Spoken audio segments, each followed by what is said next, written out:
રાજકોટ જિલ્લાના ઉપલેટામાં ચાલી રહેલા રઘુવંશી સોસાયટીમાં ભૂગર્ભ ગટરના કાર્યમાં તંત્રની ઘોર બેદરકારી સામે આવી।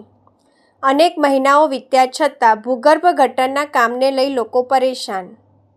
સ્થાનિક લોકો સહિત નગરપાલિકા સદસ્યો દ્વારા અનેકવાર રજૂઆતો કરવા છતાં નિર્ભય તંત્ર ઘોર નિંદ્રામાં।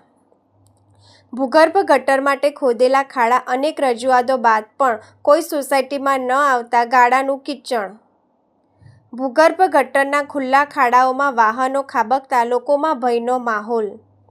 રાત્રિના સમયે લોકોને આવવા જવા માટે સમસ્યા થઈ રહી છે।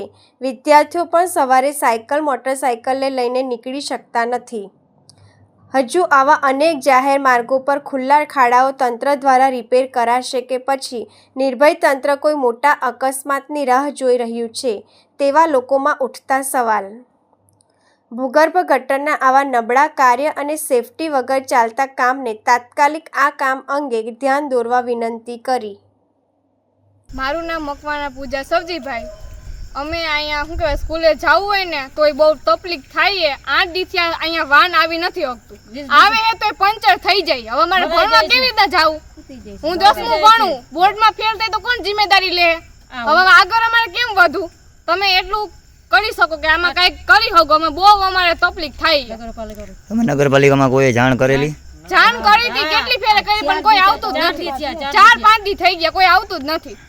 આ વોર્ડ નંબર કેટલામાં આવે? 8માં। મારું નામ પરમાર સંજના રમણીકભાઈ છે।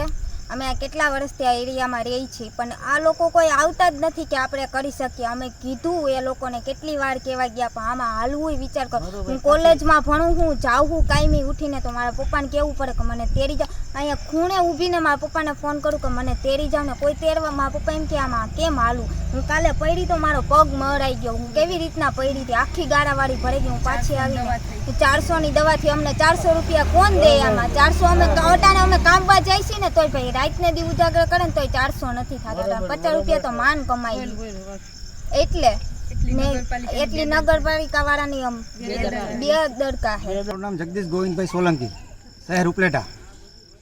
શું પોઝિશન છે એની?